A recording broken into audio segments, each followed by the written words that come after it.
¿Qué tal? Muy buenos días a todas, a todos. Nos da un enorme gusto que nos acompañen en esta primera sesión del seminario en línea Cocinando Futuros, que tendremos a lo largo del día de hoy, 14 de octubre, y de mañana, el 15. Hoy tenemos sesiones a las 10, a las 12 y a las 4:30 y mañana a las 12. El día de hoy tenemos una sesión acerca de la agencia, las prácticas creativas y los sistemas alimentarios. Yo soy Patti Valvanera, investigadora del Instituto de Investigaciones, Ecosistemas y Sustentabilidad, y en unos momentos les presentaré a nuestros ponentes. Como todos sabemos, le existe una profunda crisis en los sistemas alimentarios, dado por la intensificación de su producción y consecuencias de profundo deterioro ambiental social. En ese contexto, este evento es organizado por Cocina Colaboratorio, un proyecto en el que colaboramos comunidades, creativos, productores, organizaciones de la sociedad civil, organizaciones gubernamentales y academia, para construir juntos, a través de un laboratorio transdisciplinario, sistemas alimentarios más justos y sostenibles hacia el futuro alrededor de la cocina. El proyecto está basado en 3 sitios: en Loma Bonita, Chiapas, en la Selva Lacandona; en Santo Domingo, Tomaltepec, Oaxaca, en Valles Centrales, en una comunidad zapoteca. Perdón. Y en la zona lacustre, Xochimilco, en la zona chinampera. Partimos de la cocina por su importancia fundamental para todos los seres, por ser un espacio muy importante para compartir, para cocinar futuros, como dice nuestro evento. Cocinamos en espacios públicos, compartiendo recetas y diseñando nuevas oportunidades. También cocinamos en espacios privados, compartiendo historias antiguas.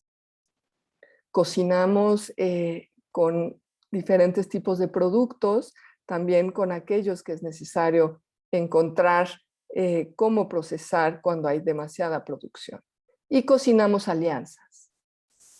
Esto lo hacemos en la cocina, pero de ahí nos vamos a las parcelas agroecológicas, nos vamos a trabajar juntos, a regenerar el suelo, a recorrer territorios y también poder compartir historias a través de dispositivos móviles que son ajustados a las necesidades de cada sitio. Tenemos programas de radio para compartir experiencias e historias, y trabajamos con cronistas comunitarios, quienes ellos, siendo habitantes de las comunidades, comparten sus perspectivas. El día de hoy tenemos una presentación por parte de 3 ponentes: Karina Benesaya, quien está basada en la Universidad de McGill en Canadá, quien es geógrafa y con estudios también en ciencias de la sostenibilidad, y quien está actualmente realizando su trabajo postdoctoral. Ella trabaja en entender cómo las personas se adaptan a los cambios en los sistemas socioecológicos, que son rápidos y multifacéticos, que se llaman crisis, y cómo es necesario llevar a cabo transformaciones ambientales en ese contexto. Nos va a hablar de cómo estos cambios son necesarios, es necesario responder, y explora preguntas sobre cómo están aprovechando las personas oportunidades para trascender. Ella también le interesa mucho la interacción entre la ciencia y el arte, y fundó una cooperativa que crea y apoya narrativas para fomentar caminos más equitativos y sostenibles, y llevó a cabo un documental multimedia de su experiencia en Portugal, Grecia, Italia y Francia. Bienvenida, Karina. También tenemos a Pedro Ortiz Antoranz, quien es docente, curador y gestor cultural, especialista en proyectos de arte para desarrollo comunitario. Él está basado, él estudió ciencias políticas y sociología, desarrollo de sistemas educativos, artes visuales, y actualmente está basado en la Facultad de Artes y Diseño de la UNAM, donde es secretario académico y donde imparte clases en el posgrado de artes visuales y se ha desempeñado como miembro del equipo docente de SOMA. También trabaja con Exteresa Arte Actual del INBA y pues se ha desempeñado como docente en Centro, en Casalam, en Claustro Sor Juana y como tallerista en el MUAC y en otras instituciones. Bienvenido, Pedro. Tenemos con nosotros también a Tony Manzanés, quien es el director general de la Fundación Alicia, que es un laboratorio de alimentación responsable, un centro de investigación en cocina con rigor científico, que trabaja para que todo el mundo coma mejor. Este centro ha recibido gran número de premios y es la sede de un diplomado en cocina en Barcelona y en Toulouse. Tony es investigador del Observatorio de la Alimentación para la Universidad de Barcelona. Él ha viajado en la mano de cocineros, cocineras locales, profesionales y sobre todo ha estudiado la cocina catalana. Es autor de varios libros y ha sido considerado como uno de los mejores comunicadores gastronómicos de España. Bienvenido, Tony. Pues es un placer darle la bienvenida a todos y los dejo ahora en manos de Karina, nuestra primera ponente. Muchas gracias, Patti, por esta introducción. Voy a hablarles hoy sobre el concepto de agencia. No sé si están viendo el screen share. ¿Se ve? ¿Ya se ve? Ok. Bueno, buenos días a todos y a todas y buenas tardes para los que están en Europa o otras partes. Voy a hablarles hoy de la relación entre agencia y transformaciones sostenibles y por qué es importante entender este concepto mejor. Como les digo, Patti, soy geógrafa de formación y me enfoco sobre las relaciones entre humanos y sus medios ambientes. Y eso quiere decir que estoy conceptualizando los sistemas sociales y ecológicos como sistemas acoplados. He trabajado en varias partes del mundo, pero particularmente en Centroamérica, Nicaragua y Panamá, sobre asuntos de adaptación a cambios climáticos, cómo las economías ilícitas han impactado cambios socioecológicos y otros asuntos, y también sobre las transformaciones socioecológicas que han ocurrido en Europa del Sur y Grecia especialmente durante la crisis. Y todos mi trabajo se enfoque sobre cómo la gente está adaptando y transformando en frente a varios tipos de crisis. Y como les dijo Patti, soy muy interesada también en el papel que puede juzgar el arte para ayudarnos a entender de manera diferente estos procesos de transformación, y he cofundado una cooperativa que hace documentales en Europa del Sur y pueden ver mis socios allá por abajo. Un momento para explicar por qué es importante entender momentos de crisis. Primero, estamos en crisis perpetuales, una después de la otra, y como habló Patti, hay una crisis en el sistema alimentario global, pero también es crisis económicas, crisis de cambios climáticos y crisis de valores. Y las crisis son momentos clave donde podemos entender cómo cambian las trayectorias. En la literatura hay gente que ven las crisis como ventanas de oportunidad para nuevos futuros deseables, y otros que están demostrando que las crisis mantienen y aumentan desigualdades y vulnerabilidades que ya estaban presentes en el sistema. Y entonces es muy importante entender mejor en cuál momentos, en cuál contexto es la crisis. Las crisis tienen un papel positivo o un papel negativo. Y para esta presentación hoy, momentos de crisis son momentos donde vemos más la agencia de la gente, porque la gente debe actuar muchas veces en los momentos de cambio. En en los estudios de transformaciones hacia la sostenibilidad, había para muchos años un interés a demostrar que la gente está impactando al planeta, y ya lo sabemos, los humanos están impactando al planeta de manera global. Se ve en este papel por Stephen et al. Sobre límites planetarios, y eso se manifiesta en el sistema alimentario intensivo que está impactado el medio ambiente. Hay más salinización, degradación de suelos, menos biodiversidad, y eso impacta las economías locales y las maneras de vivir, y todo eso de forma muy inequitable, y hay mucho, por ejemplo, desechos alimentarios en el sistema de producción, y entonces es muy importante cambiar las cosas, cambiar de camino.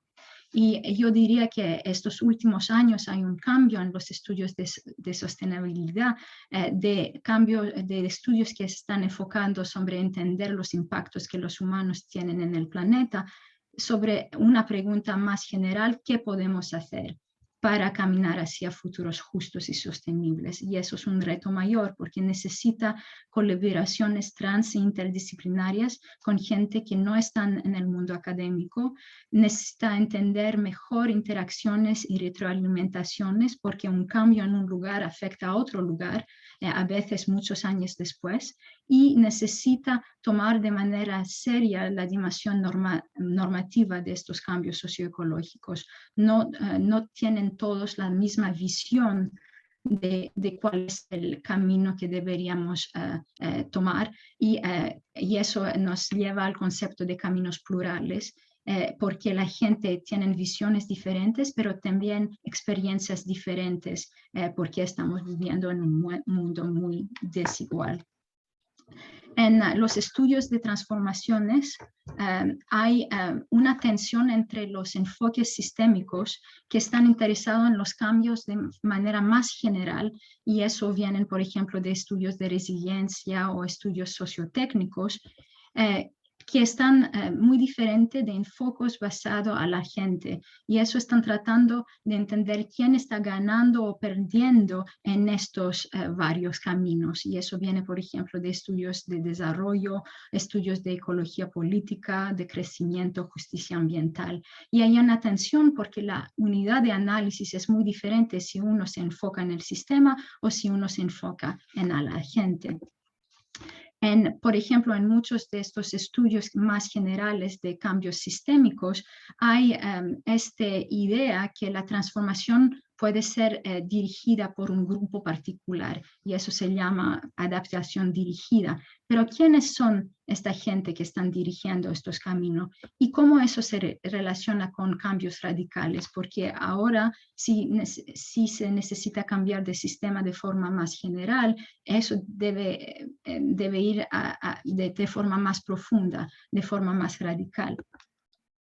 Y como dice Schunz et al. En su paper en 2020, necesitamos considerar en serio qué significa considerar caminos plurales en nuestro entendimiento de qué es deseable, de cuáles son estas transformaciones. Y eso incluye también considerar que van a estar conflictos, resistencias. No todo el mundo va a estar de acuerdo sobre cuál futuro deberíamos ir. Y relacionado al concepto de agencia, y voy a explicar un poco más lo que quiero decir aquí, es importante entender las diferentes agencias que tienen diferente gente, diferentes grupos, diferentes maneras de actuar y cómo se interrelacionan. Entonces, para recapitular, necesitamos entender mejor transformaciones de qué, para qué, hecho por quién, para quién. Y hay una tensión que está siempre existiendo, y es un tema muy viejo, entre enfoques sistémicos y enfoques orientados hacia las personas. Y necesitamos entender más quién está dirigiendo y cómo eso está cambiando. Y todo eso para entender cuáles son los impactos para gente y territorios particulares.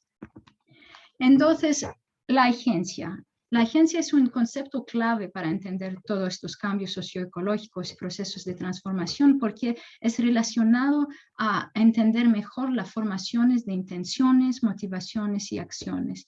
se refiere de forma general a la habilidad de actuar, de cambiar sus circunstancias, de estar protagonista de sus futuros. Y es muy necesario entenderlo porque uno puede tener muchas capacidades, pero si no tiene agencia, no pueden ser movilizadas estas capacidades. Y voy a explicar lo que quiero decir aquí. En un sentido, la agencia es la forma invisible, todos estos factores cognitivos internos que explican por qué la gente está actuando. Y aquí voy a dar un ejemplo. En 2008, me mandó el Instituto de Desarrollo de Canadá en Nicaragua para medir la capacidad adaptativa de varias comunidades. Como Instituto de Desarrollo querían dar apoyo financiero a algunas comunidades para hacer planes de adaptación a cambios climáticos, pero querían darlo a comunidades que tenían más capacidad adaptativa, y su lógica era que eso sería más eficaz para traer un cambio más grande. Pero el problema es que el enfoque inicial sobre capacidad adaptativa se enfocó inicialmente sobre el acceso a recursos que tiene gente y comunidades, acceso a recursos como recursos financieros, físicos, humanos, naturales, sociales, y eso se llama la capacidad objetiva. Pero todas estas capacidades objetivas no son suficientes para entender cómo la gente actúa. Es muy importante también entender todo el mundo, la dimensión subjetiva que está relacionada a los sueños, la imaginación, los deseos, la identidad que tiene cada gente y comunidad. Y eso influye mucho a cómo la gente actúa.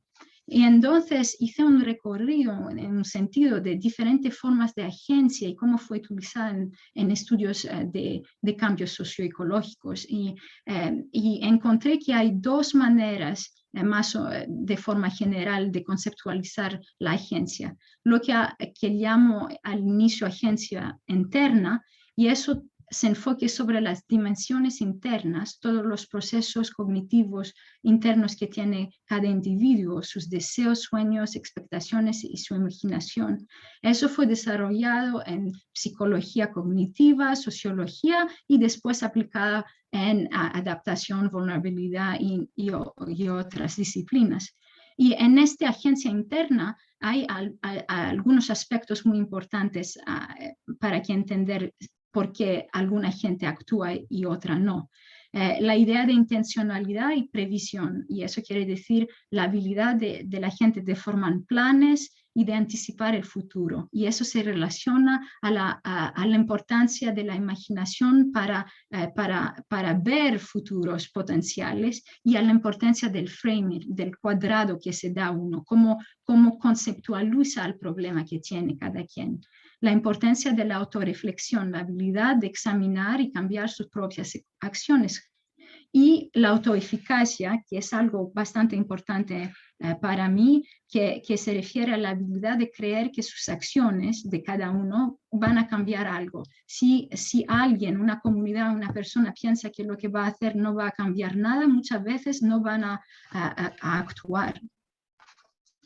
Después, la otra forma de agencia que hablan mucho en estos estudios es la capacidad de influir a otros. Y eso cambia de enfoque del individuo al colectivo. Y eso lo llamé agencia externa. Y es relacionado al concepto de poder.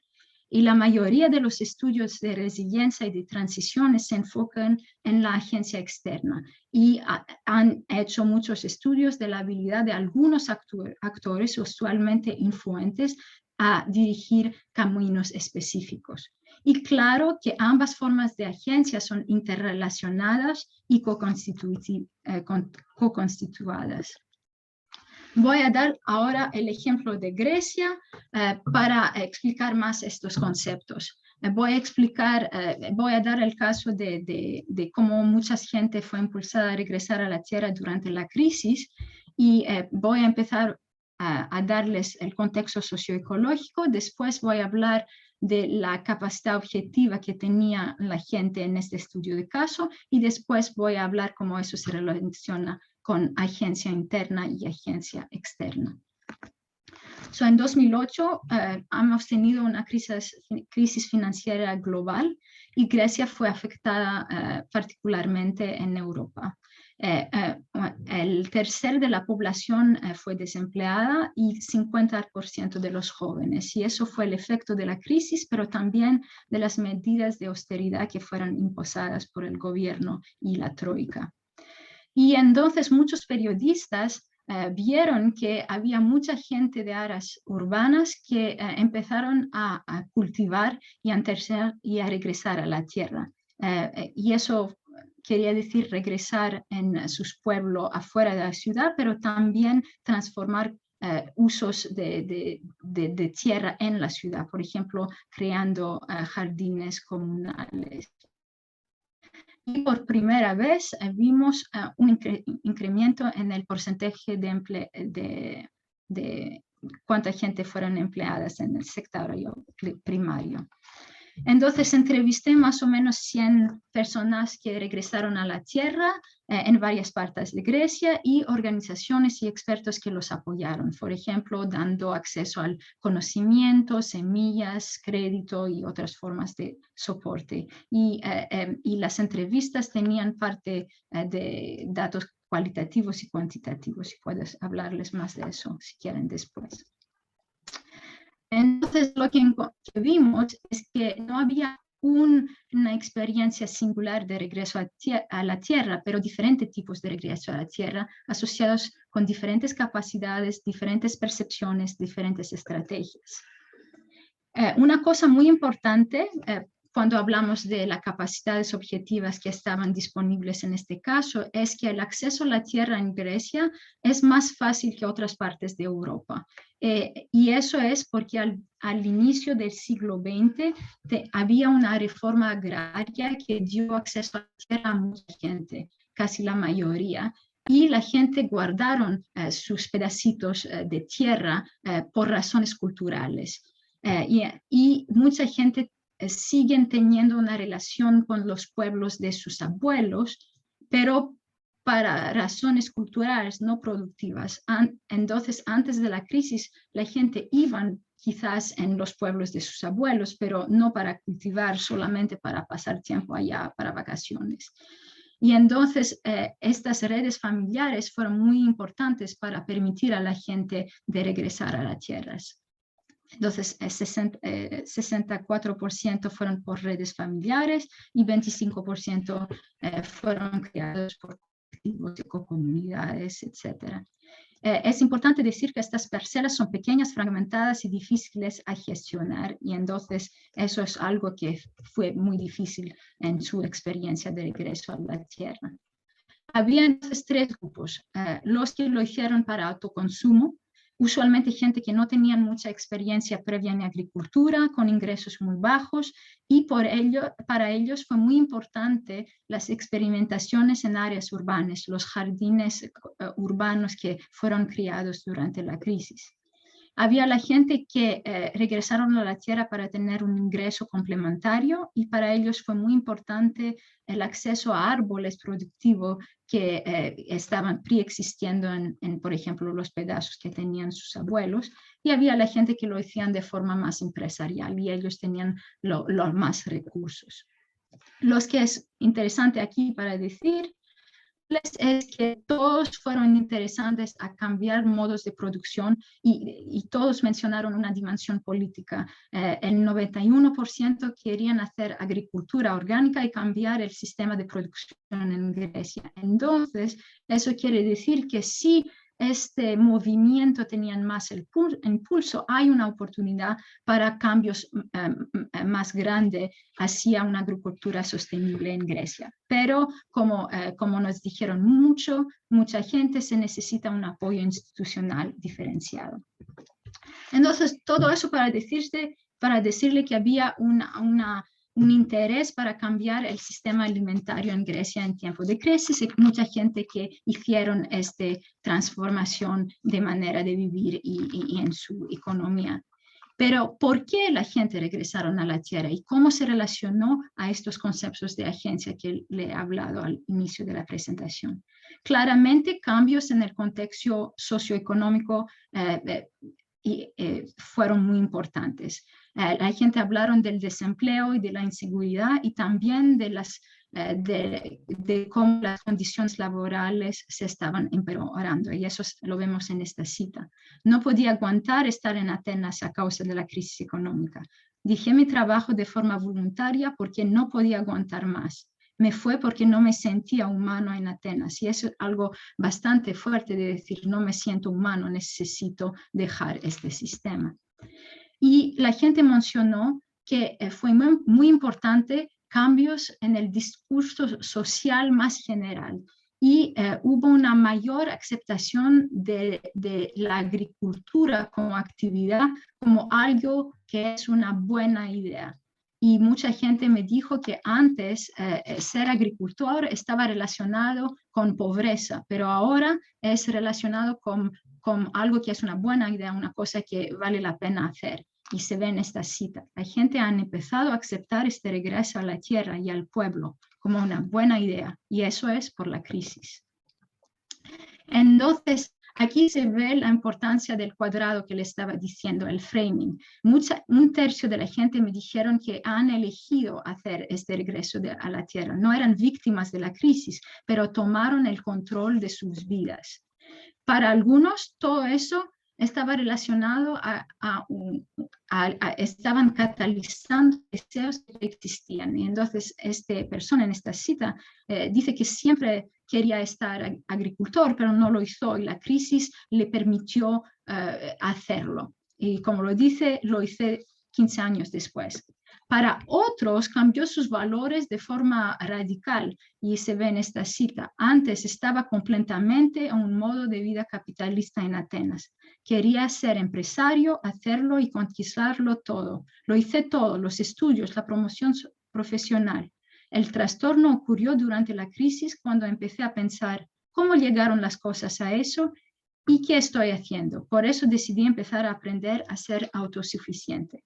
Y entonces mucha gente mencionaron que la crisis cambió lo que está considerado suceso en su vida. Y entonces abrió la puerta para muchas experimentaciones, para gente que querían regresar a la tierra, pero para artistas también y otras formas de vivir. Y eso, mucha gente mencionó la importancia de la creatividad y de la imaginación para estos nuevos futuros. Y aquí una mujer me dijo anteriormente, la gente vivía en ritmos que no dejaban tiempo para la reflexión en una vida cotidiana robótica. Ahora con la crisis, la gente tiene que parar para imaginar y pensar qué puedo hacer. Y esa chispa de imaginación y uso de la mente es muy importante. Y todo eso también influyen también todas las acciones colectivas que han ocurrido durante la crisis. Y eso es la relación entre estos cambios internos que ocurrió para cada gente y cómo se relaciona a los más colectivos que estaban ocurriendo al mismo tiempo. Influyeron las protestas, ocupaciones y otros actos de resistencia. Entonces esta persona me dijo, desde 2010 estuve constantemente en varios movimientos en la Plaza Sídama. Es la plaza central enfrente del Parlamento, y hay gente del movimiento de indignados que lo ocuparon para muchos meses al inicio de la crisis. Y la persona me dijo después, allí empecé a despertarme del letargo en que vivía, porque cuando tienes un buen trabajo y un buen dinero, algunas cosas no te preocupan mucho. Me di cuenta de que necesitábamos soluciones serias y deben realizarse ahora. Lo más importante fue llegar a la cadena alimentaria desde el principio. Y de hecho, el 49% de la gente con quien hablé se unieron o cofundaron cooperativas o grupos autoorganizados orientados a esfuerzos de cambiar los sistemas alimentarios. Y había una tensión entre las diferentes visiones que tenían la gente con quien hablé sobre cómo cambian las cosas, cómo cambia uno de camino. Había un grupo que pensaba que el cambio viene de dentro y más relacionado a esta agencia interna que estaba hablando. Y se ve en esta cita, no creo que ir a la plaza protesta sea una solución. La solución es cambiar tu vida solo, y quien quiera hacer lo mismo puede hacerlo. Y para esta gente lo más importante es romper con sus propios valores y normas interiores y hacerlo, y no es tan importante lo que están haciendo los demás. Pero tienen la idea que si hay mucha gente que lo hace eso, haría un efecto de contagión. Y después hay otros que piensan que no, se necesita cambiar a los demás de organizarse, y es más relacionado a la idea de agencia externa. Y se ve en esta cita: se crean pequeñas islas de un mundo alternativo que satisfacen algunas de las necesidades que el sistema no satisface. Y eso es algo muy importante, porque cuando creas estas islas, y si estas islas se conectan, has creado un mundo diferente. Creo que estamos en esta etapa embrionaria en que están creando estas islas de un mundo alternativo. Es una cuestión de elección de todos lo que sucederá a continuación. Y claramente estas dos ideas están interrelacionadas, pero la gente tenía diferentes ideas de qué tiene que hacer uno primero para iniciar estos cambios hacia un mundo diferente, hacia un sistema alimentario más sostenible, hacia una vida más, con más riqueza. Entonces, para concluir, la agencia incluye la habilidad de planear, de imaginar, de recuadrar problemas y oportunidades, y imaginarse como un actor clave en este camino. Es un proceso de emancipación, y es muy importante este concepto de agencia porque nos permite considerar todos estos factores que usualmente no son fáciles a medir de forma más cuantitativa, para entender por qué la gente actúa y por qué no actúan. Y entonces no es suficiente tener una idea de los recursos que tiene cada uno, es necesario también entender todos estos factores que son mucho más difíciles a medir, pero que influyen muchísimo sobre las direcciones que van a tomar la gente y las comunidades. En este caso, en Grecia, la crisis llevó a transformaciones personales que fueron emancipadoras a nivel individual. Entonces, hubieron cambios de valores y percepciones, y estos llevaron a experimentos políticos y de sostenibilidad a nivel individual y colectivo, y un cambio de prácticas muchas veces. Y hemos visto nuevas relaciones entre áreas urbanas y rurales. Pero este cambio fue limitado al nivel institucional. Entonces no hemos visto necesariamente un cambio más amplio del sistema alimentario en Grecia en general. Entonces, puntos clave en este framework. Primero, la agencia interna y la agencia externa son interrelacionadas, dinámicas y co-constitutivas, y es muy importante entenderlos. Los valores sociales pueden cambiar muy rápidamente, y eso influye en cómo la gente van a actuar. Y hay muchos caminos hasta cambios sistémicos. Puede ser una agregación de cambios individuales o puede ser algo más dirigido. Para concluir, la otra cosa que vimos es que actuar necesita agencia. La gente necesitaban tener agencia para actuar en frente de esta crisis, pero también en el proceso de actuar, en relaciones con nueva gente y con nuevas formas de vivir, aumentaban su propia agencia. Y eso es relacionado al concepto de reframing y de capacity, de la formación de más capacidad.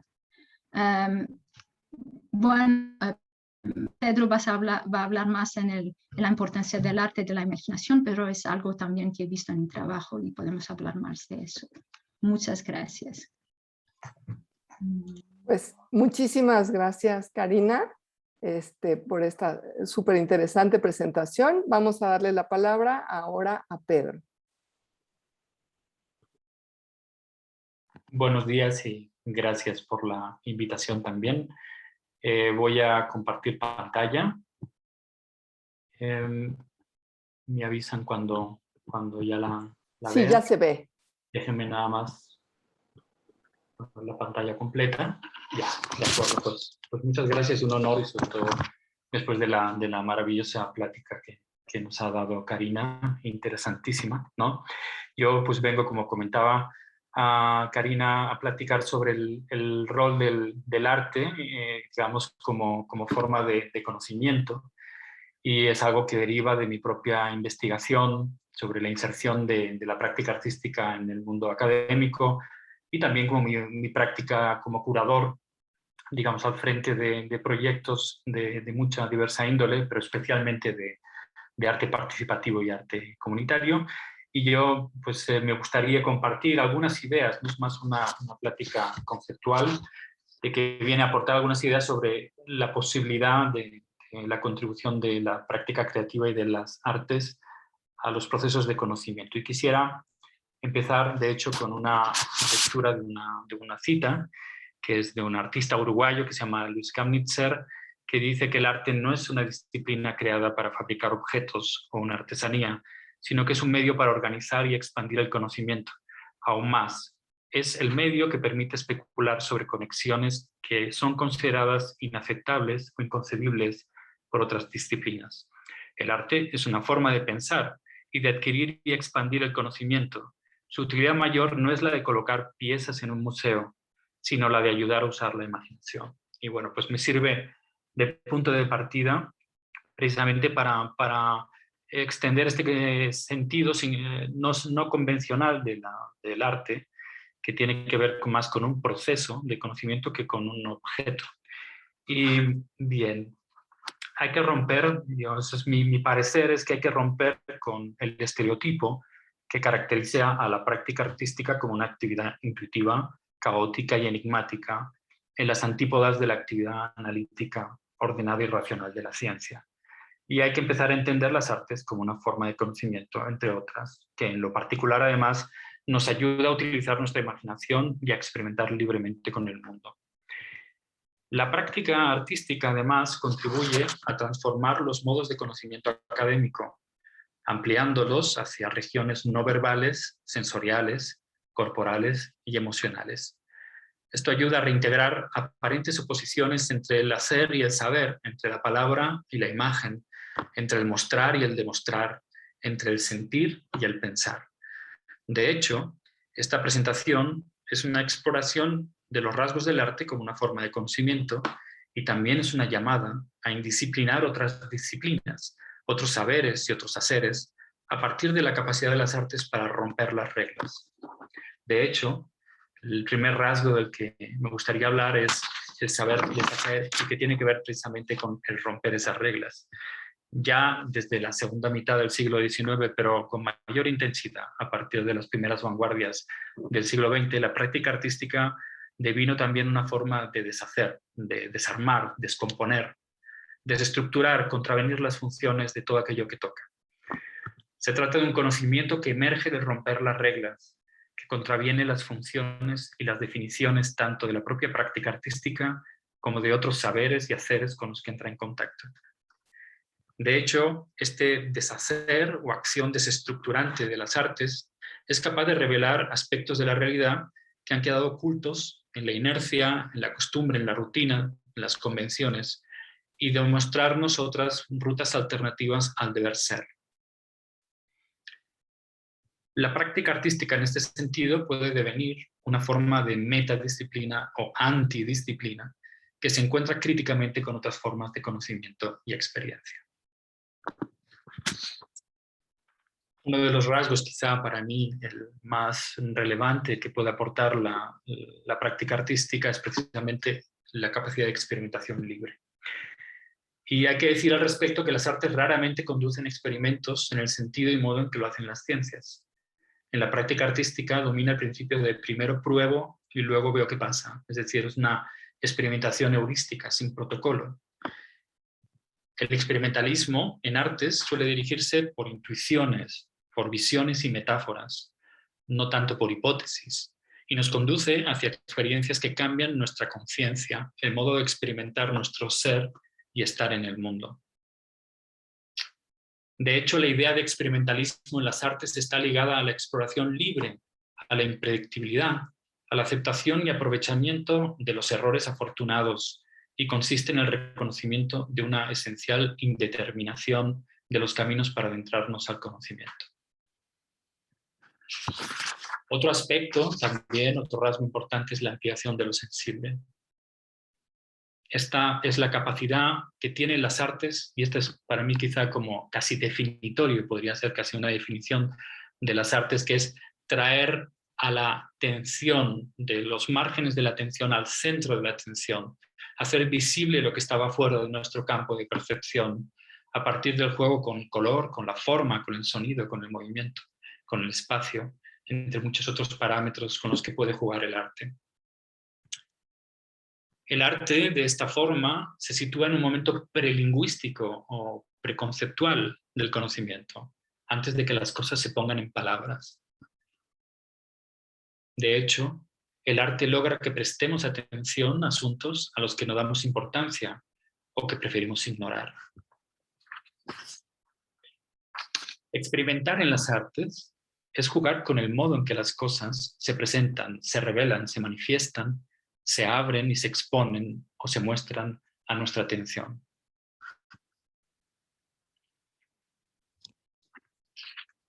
La práctica artística integra, conecta y articula de forma no convencional distintos modos de lenguaje. A esto se denomina multimodalidad o confluencia de lenguajes. Sean estos de carácter escrito, visual, oral, corporal, espacial o basados en el tiempo. Digamos como que las artes tendrían esta capacidad de ser un conector, un traductor entre unos lenguajes y otros. Y además lo hace de una forma libre, de una forma juguetona, no convencional. Las artes pueden integrar lenguajes de manera complementaria en un mismo texto a partir de dispositivos como una instalación, o un videoensayo o un performance. Las artes pueden realizar operaciones de traducción libre entre unos y otros lenguajes, como la visualización de la música o la conversión de un texto en una danza. Estas traducciones revelan aspectos de los lenguajes en otros, como la visualidad o musicalidad de las palabras en un poema. La confluencia de lenguajes produce un conocimiento híbrido por medio de la interacción de formas verbales y no verbales. Se trata de un espacio intermedio, donde el discurso verbal, ya sea filosófico, científico, literario, puede confluir con la experiencia corporal, sensorial y emocional, pero también con la posibilidad de lo intuitivo, de lo ficcional y de lo imaginal. En las artes, además, no se ven estas posibilidades como opuestas, sino como dialógicas, complementarias, y que pueden amplificarse unas con otras. De esta manera, las artes devienen un puente o traductor entre distintos lenguajes. Además, las artes propician un conocimiento incorporado. La práctica artística es un modo de conocimiento encarnado o incorporado en el mundo, que reviste un carácter performativo, ya que nos activa estética, perceptual y emocionalmente. De hecho, los artistas piensan y hacen pensar con los sentidos, las percepciones, las emociones y la experiencia vital, tanto individualmente como colectivamente. Se trata de un conocimiento de tipo sensorial, emocional, experiencial, que podemos denominar como conocimiento incorporado. Además, las artes dan cabida a prácticas que experimentan con la intersubjetividad no verbal, una dimensión de la comunicación humana que habitualmente escapa a otros campos de conocimiento. Otro elemento que destacaría también, digamos, como de la capacidad epistémica o de conocimiento de las artes es la anarquía metodológica. La práctica artística contemporánea especialmente no tiene un método fijo. Cada proyecto debe buscar su propia metodología en función de las disciplinas o saberes que se ponen en contacto, también de las personas implicadas y del contexto en que sucede. Pero principalmente la libertad creativa inherente al proceso artístico no casa bien con un procedimiento fijo y preestablecido. Por lo tanto, debe dar lugar a un ejercicio de imaginación metodológica en cada proyecto. La experimentación creativa, que es el núcleo de la práctica artística propositiva, necesita de un método adaptado a cada circunstancia o proyecto. De alguna manera, el artista anticipa a dónde quiere llegar, pero no puede anticipar el cómo del todo. Este se le revela por el camino, en un diálogo abierto con las situaciones, con los dilemas, con los hallazgos que se le presentan en el camino.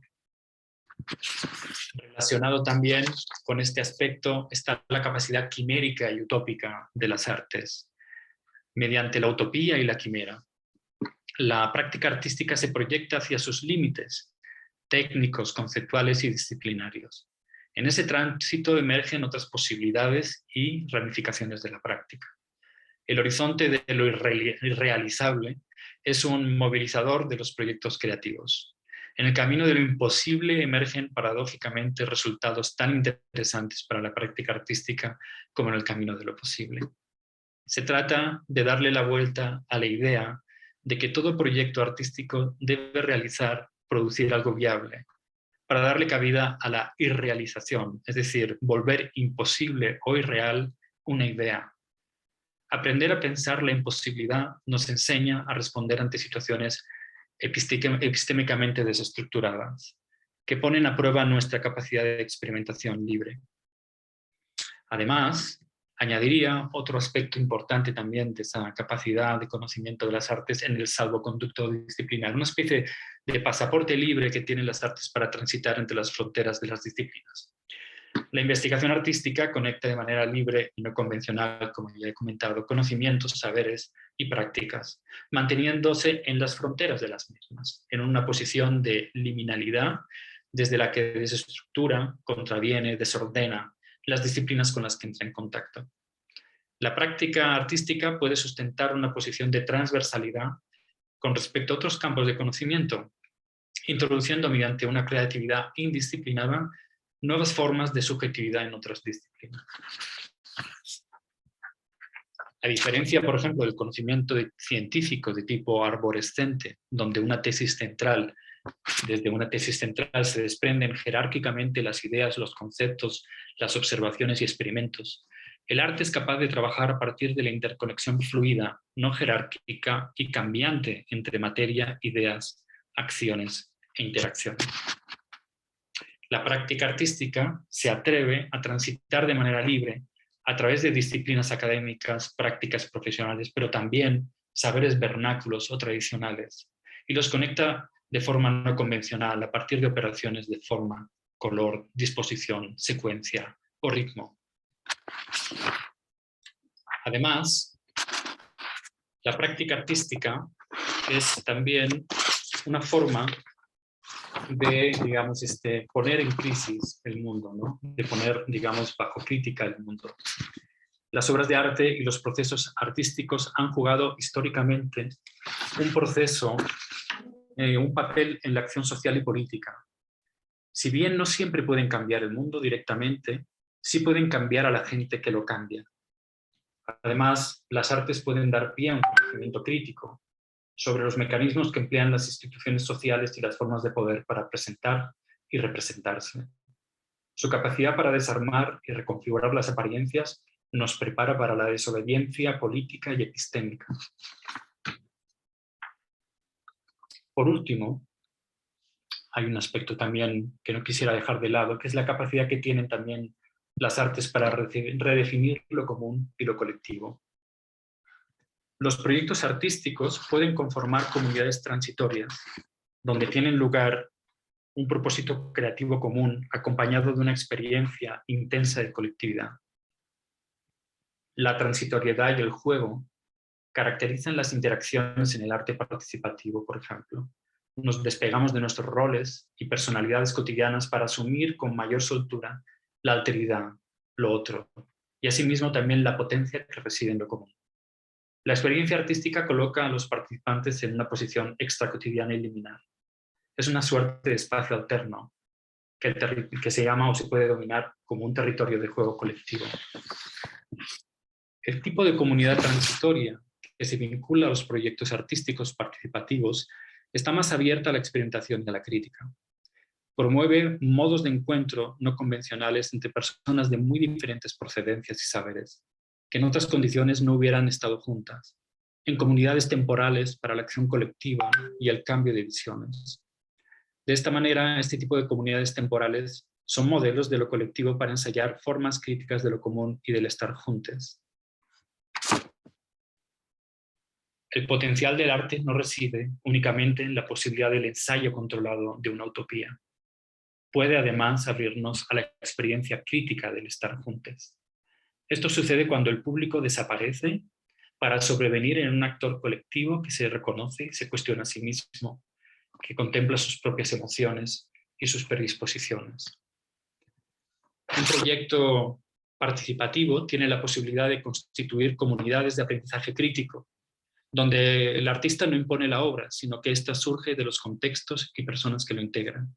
Este tipo de práctica se abre a un saber construido desde la comunidad, mismo que puede producir una transformación, una ampliación de conocimientos, saberes y técnicas de los participantes, incluyendo al propio o a la propia artista, y puede poner de manifiesto los saberes locales, no de forma ingenua o paternalista, sino de manera reflexiva y transformativa.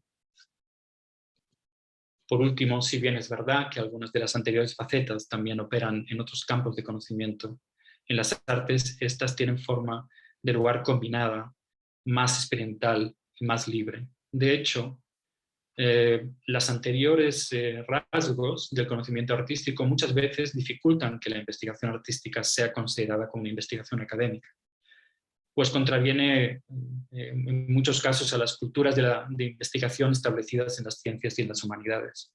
Pero la verdad es que son estas condiciones de las que acabo de hablar por las que tiene sentido y vale la pena que la producción artística se aventure a jugar un papel transformativo, el que le corresponde, creo, en el terreno de la universidad, trastocando, o mejor dicho, indisciplinando lo que entendemos por el conocimiento académico.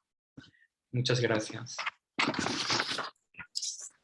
Muchísimas gracias, Pedro, por esta plática, también muy impactante. Y vamos a dar la palabra a Tony.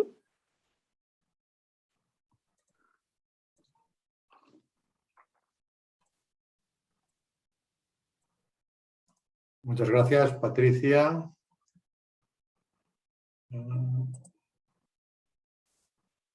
Pongo la presentación, me avisáis cuando esté. Ya está. Sí, adelante, Pedro. Ahora ya está en forma de presentación. Bueno, pues... pero no está en forma, perdón, Pedro. No está en Tony. forma de presentación. Okay. Perfecto. No, ahora sí. Ahí está. Ahora ya sí. Está en forma de presentación. Ok. Vale, pues muchas gracias. Creo que espero... ¿Me oís bien? ¿Sí? Sí, perdón, Tony, es que no se proyectó bien, es como que está tu pantalla interna, pero no la presentación como tal. A lo mejor hay que picarle otra cosa.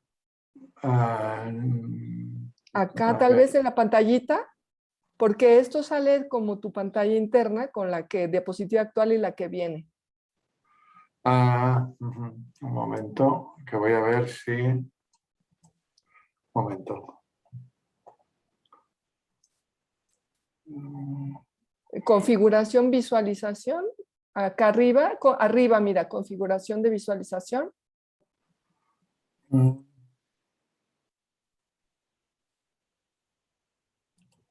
¿Así? Ahí ¿Así, está, sí? Perfecto. Sí, muchas gracias. Gracias y perdón por haberlos hecho esperar. Decía que espero que me hayan ido bien las presentaciones excelentes de Karina y de Pedro antes. No sé si lo que voy a contaros reafirma o no lo que ellos han planteado de una manera tan brillante. En cualquier caso, os voy a explicar nuestra experiencia, la experiencia de Alicia y qué tiene que ver con una propuesta de actuación, no sé si de agencia, pero sí de actuación y relacionada con el conocimiento, con el arte, y no sé si en las formas que propone Pedro o al revés, pero luego lo podremos discutir. En cualquier caso, creo que puede ser, digamos, un tercer vértice de un triángulo interesante para empezar la mesa redonda después. Nosotros, yo me he dedicado durante parte de de mi vida profesional, a investigar, a viajar para conocer las cocinas, a entender qué era la cocina, ¿no? Y también a inventariar mi cocina local.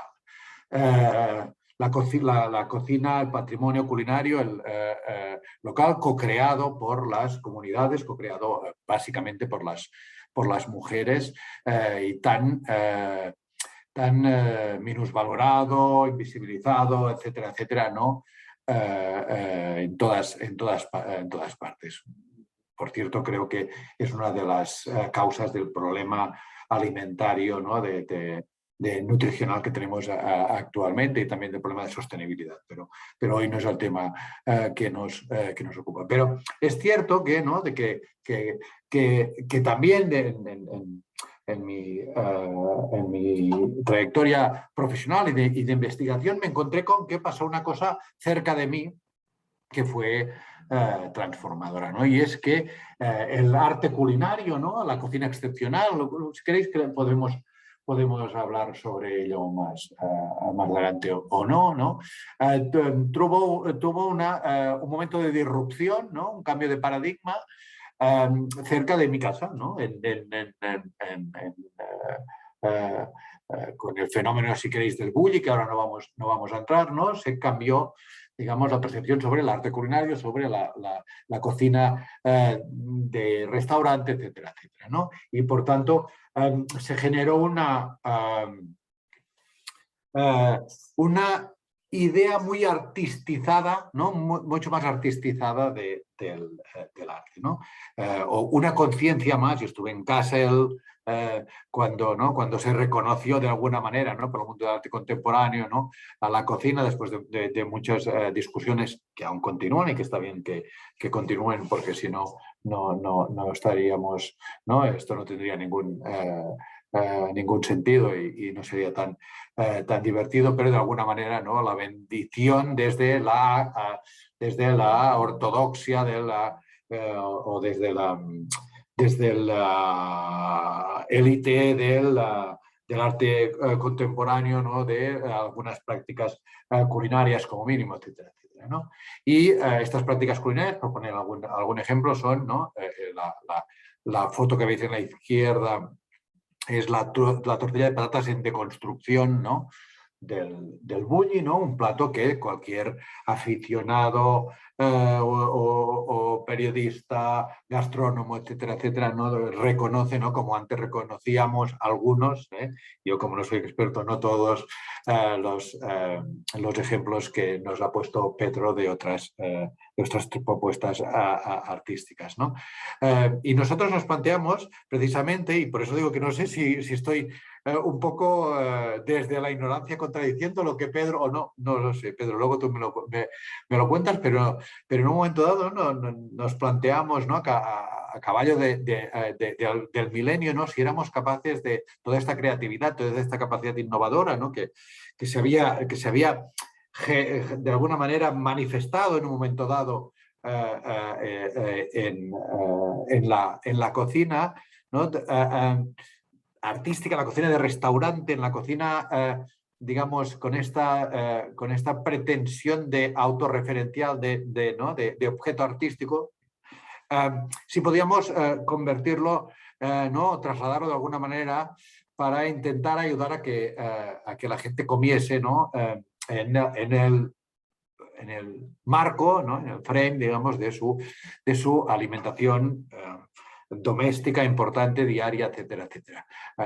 Llámenme como quieran, ¿no? Y por tanto, si éramos capaces, que la imagen sugiere que si esta espuma, digamos, ¿no? que cubre la copa, ¿no? también podría servir para dar volumen a platos de legumbres para, por ejemplo, en este caso, casos reales. Esto evidentemente es construido desde después, ¿no? Y por tanto, esto que no existía, estoy reconstruyendo evidentemente la historia, ¿no? de la propia conceptualización de lo que es la Fundación Alicia, ¿no? Pues esto se podía servir para que los diabéticos, ¿no?, que necesitaban tomar más volumen, etcétera, etcétera, pues pudiesen comer de una manera, pudiesen comer mejor. O este otro plato aún más icónico, que es la menestra en texturas del Bulli, ¿no? Del 93, si no recuerdo mal, pues sí podía servir, ¿no? Con la misma idea podíamos trabajar ayudando a comer personas que tuviesen algún problema de deglución, ¿no?, como es el plato, o sí otro plato icónico, el cuscús de coliflor, podía, ¿no?, de alguna manera iluminarnos, trasladarse para una propuesta de restauración, de restauración sin gluten, o si, perdón que no, ahora no me hace caso, ¿no? O si la famosa esferificación, ¿no?, se podía, en este caso, ¿no?, lo podíamos utilizar para que comiesen, ¿no?, las personas que están afectadas de PKU, de fenilcetonuria, que no pueden comer proteínas por un aminoácido, etcétera, etcétera, etcétera, ¿no? O si este plato, que ya es del restaurante Disfrutar, ¿no?, por ejemplo, ¿no?, con esta idea podíamos trabajar para, por ejemplo, ¿no?, a la gente que tiene problemas de salivación durante el tratamiento de quimioterapia, etcétera, etcétera, o para apoyar a los productores locales de cítricos, etcétera, etcétera. O sea, al final la idea era, podemos pasar del arte a la vida, ¿no? Y evidentemente que el arte es vida, pero en el sentido de, si queréis, muy productivista, si queréis. Y la idea era, muy bien, pues vamos a ver si del arte culinario al diseño y creación de porciones específicas, ¿no?, podemos desarrollar un sistema, una herramienta para hacerlo, ¿no? Y por tanto se trataba de unir la creatividad culinaria esta, ¿no?, que había florecido, que había explotado en determinado momento, ¿no?, y de una manera radiante, o sea, epifánica, o sea, que todo el mundo se daba cuenta de que era un momento deslumbrante de creatividad. Sí podíamos recoger esta creatividad del arte culinario, ¿no?, reunirla al rigor científico, y también a las herramientas que hacen que el conocimiento no se quede solo en una muestra o en un paper, en una publicación, sino que las cosas pasen, ¿no? Y, por tanto, la idea de las herramientas del diseño, ¿no?, que permite producir y reproducir estas soluciones, ¿no?, y ponerlas y socializarlas al final, que es la que a nosotros nos interesaba, y por tanto ir a impactar en el mundo real, el llamado mundo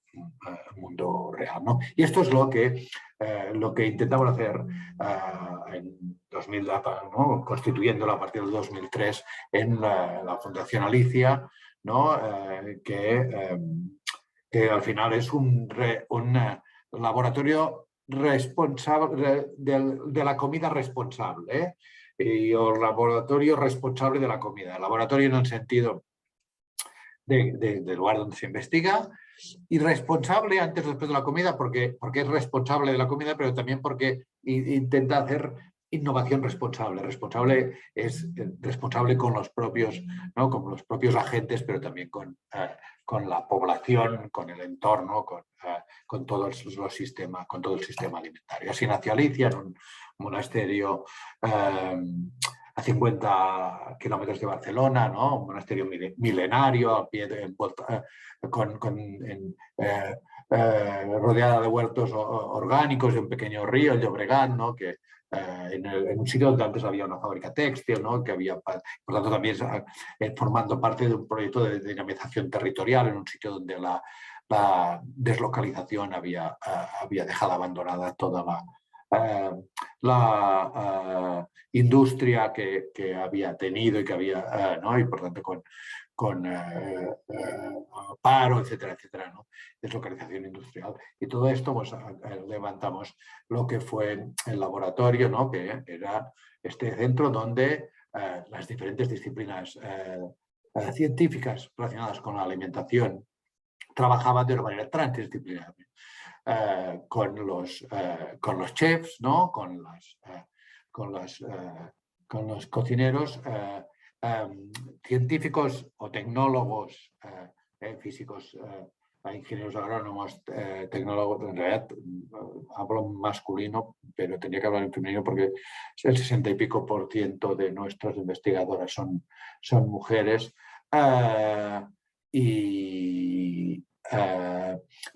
Pero también científicos sociales, ¿no? Historiadores, antropólogos, etcétera, etcétera, pues trabajaban de la mano de los chefs para crear propuestas que nos ayudasen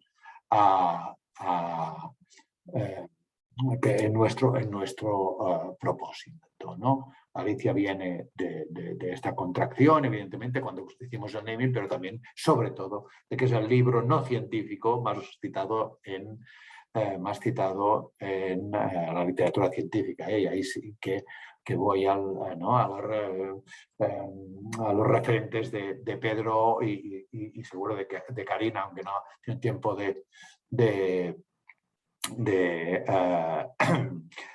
explicarlo de esta transdisciplinariedad, de esta mezcla, de esta contaminación querida y buscada entre los ámbitos de la estética, que en alimentación y en cocina son tan o más imprescindibles que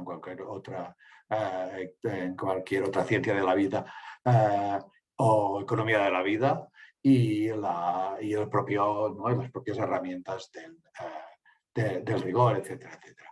Bueno, nuestra misión al final, nacimos en 2003, como os he dicho, nuestra misión es que todos comamos mejor. Esto es rápido de decir y fácil y dificilísimo, evidentemente, de hacer, pero ¿qué significa todos y qué significa comer mejor, ¿no? Pues todo significa cada uno, independientemente de la edad y situación de vida, ¿no?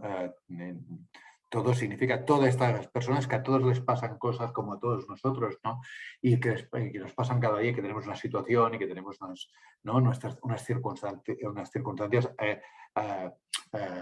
en cada momento únicas, digamos, ¿no? Y comer mejor depende de todas estas circunstancias.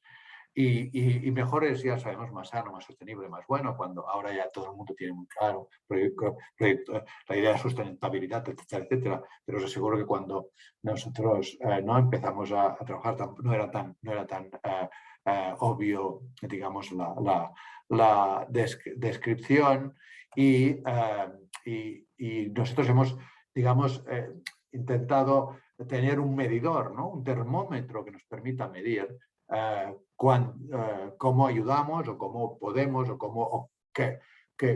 cuán mejor no puede comer las personas, sabiendo que siempre dependerá del qué. El plato, el alimento, la dieta, la propuesta, etcétera, etcétera, pero también dependerá del quién, ¿no? Y que todos estos indicadores, ¿no?, que nosotros hemos parametrizado, valorado para que nos permitan objetivar nuestros desarrollos y nuestras propuestas, dependen todos, no solo la seguridad. Para poner uno, ¿no? Evidentemente el pan para mí es seguro, pero no es para una compañera mía que es celíaca. O lo que es ecológico para quien vive, ¿no?, cerca de determinados frutos no lo es para otros. Lo que es ético de determinadas prácticas no lo es en determinadas otras circunstancias, etcétera, etcétera. Y evidentemente también estimulante, significativo, económico, en todos estos valores, digamos, la relación siempre entre el qué y el quién, y dependiendo de las circunstancias. Este índice Alicia a nosotros nos sirve como herramienta de innovación, ¿no?, que nos permite tanto hacer un análisis,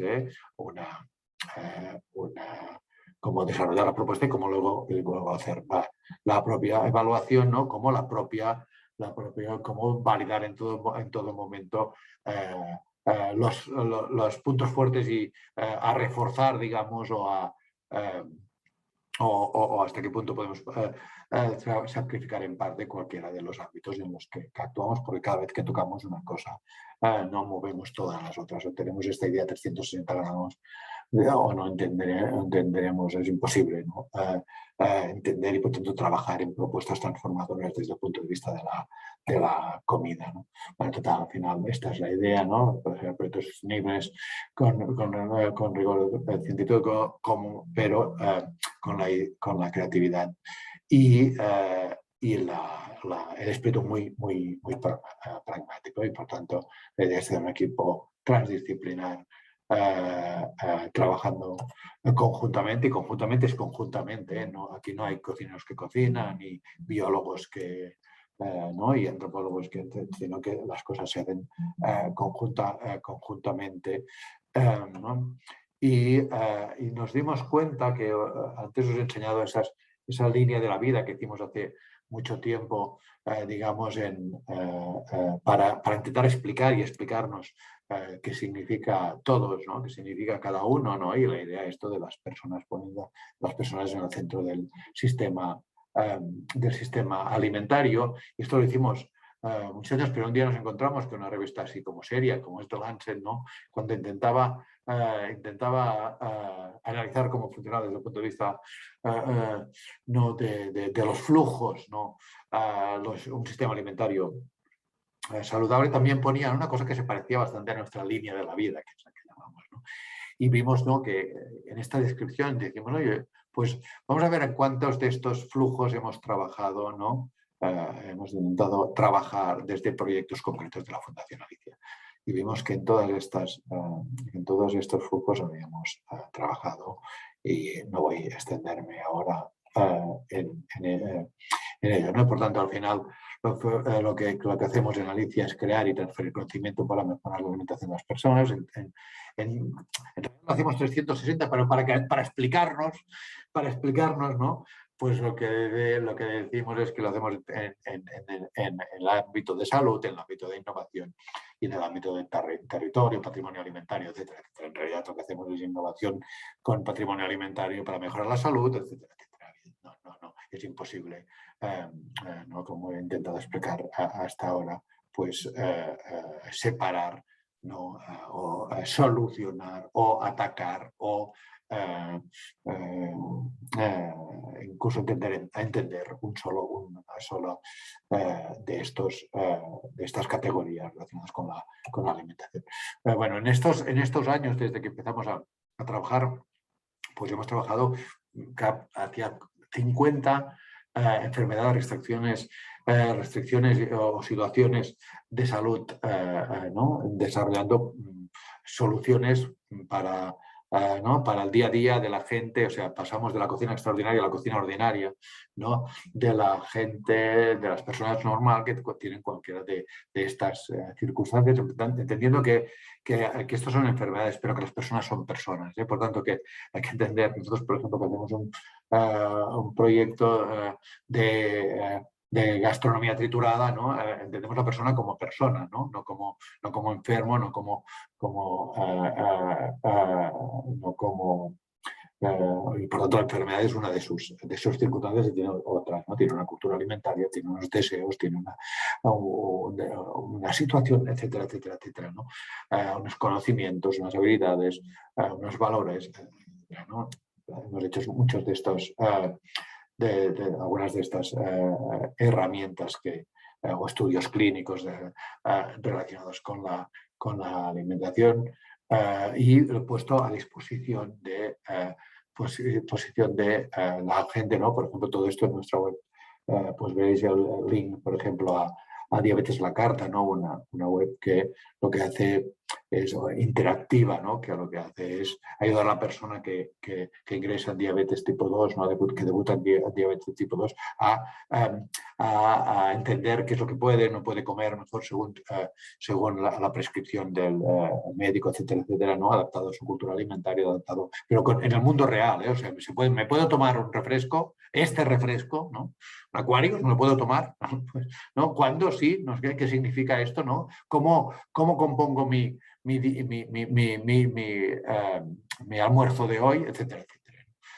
Esta es un poco la idea. Siempre durante el tratamiento de cáncer estamos desarrollando uno de nuestros proyectos troncales, diría, pues abordamos cada tipo, no podemos abordar cada persona, que sería lo que conviene, ¿no? Pero sí cada tipo de cáncer, ¿no? Y por tanto hay un manual, ¿no?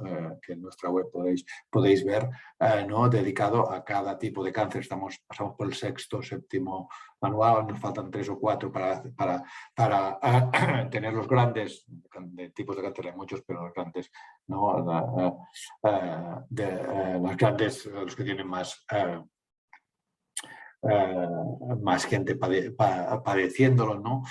Y en nuestra web los podréis ver y próximamente tenemos vamos a abrir una web donde directamente no tenéis que descargaros cada guía, sino que también continuarán estando, evidentemente, sino que también podréis directamente, ¿no? Navegar por la web buscando soluciones, respuestas, propuestas, etcétera, etcétera, a la hora de acompañar el tratamiento y sus circunstancias.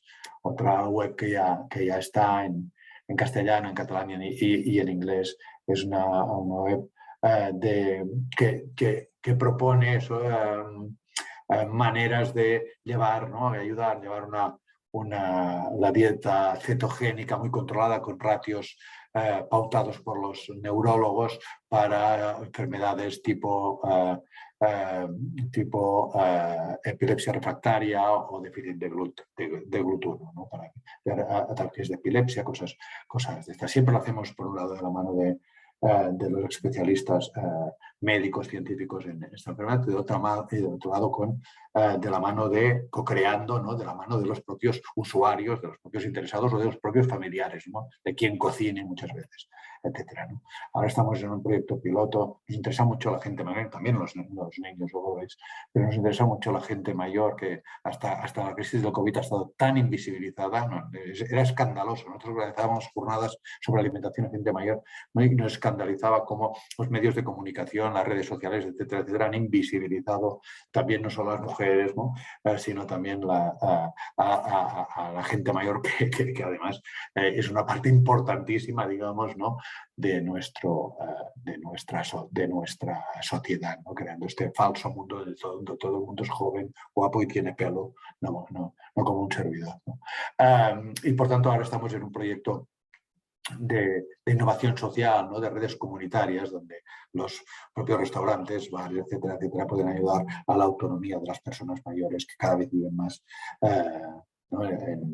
Más horas mayores solas. Cada vez los hogares, ¿no? Son más de menos personas, ¿no? Y esto está en un crecimiento exponencial. ¿Cómo podemos hacer que ¿no? reforzar el principio de proximidad, ¿no? De proximidad humana, ¿no? Reforzarlo en nuestras ciudades? Un proyecto que nos motiva, tan difícil como estimulante. Bueno, desde también ofertas, ¿no? de mejorar ofertas de instalación en parques temáticos, ¿no? de actividad.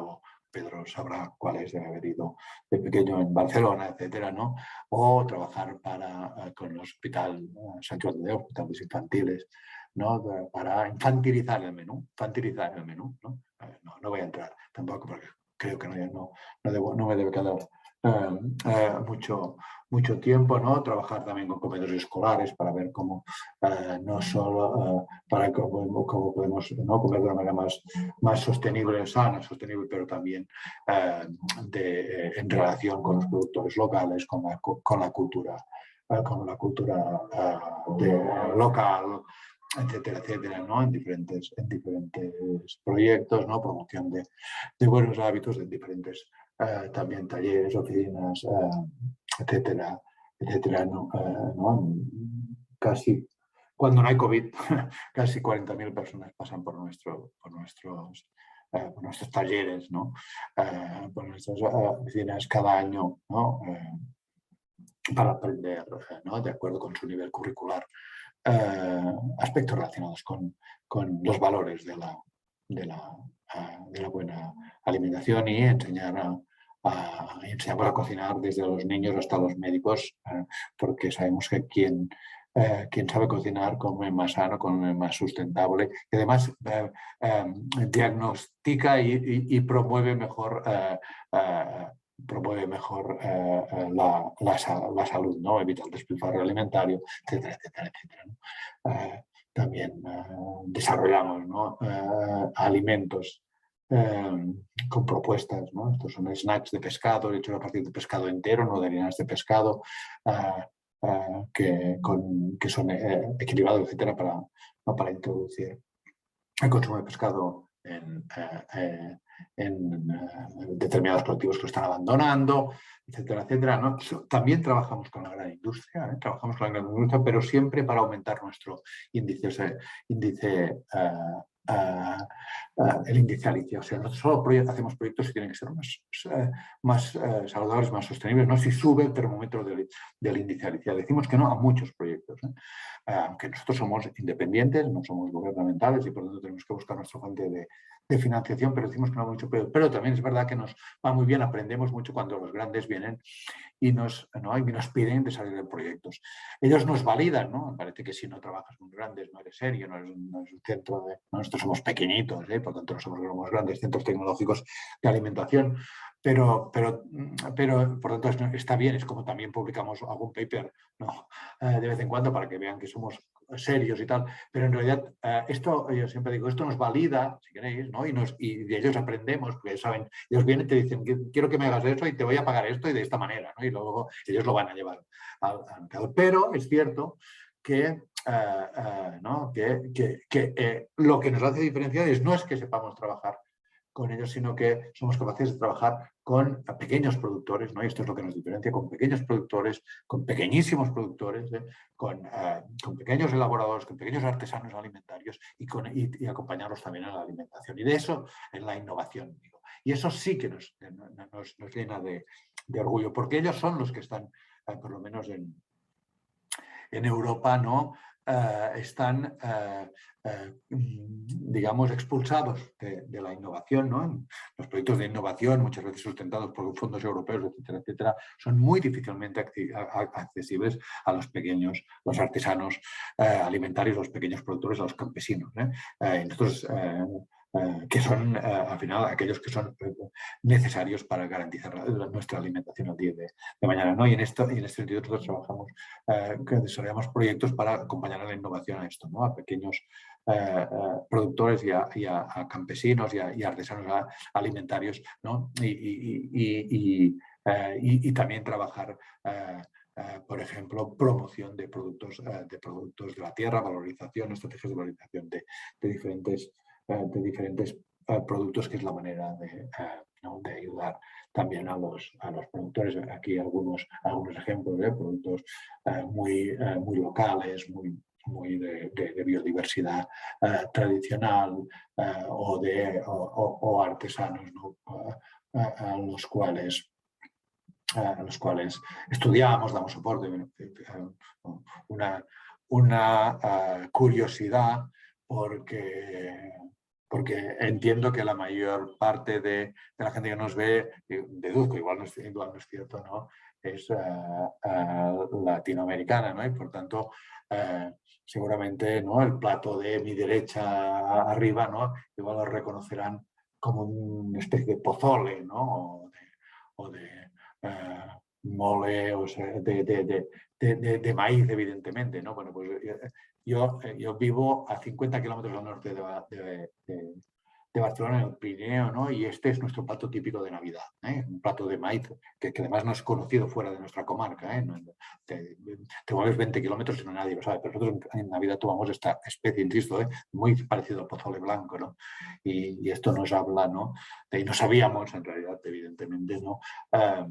Que era un plato que había sido fruto de un conocimiento, evidentemente, de tecnología precolombina y también, evidentemente, de biodiversidad biodiversidad que habíamos traído de América, ¿no?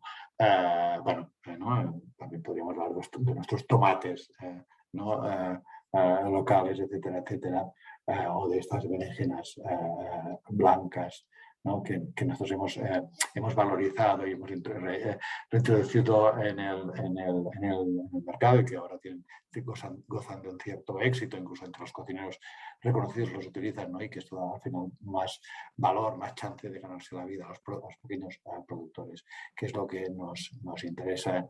Y que por tanto empezamos en la restauración, digamos, ¿no? Conocida, famosa o popular, o llámenle como ustedes quieran, ¿no? Y acabamos también con esta berenjena que hemos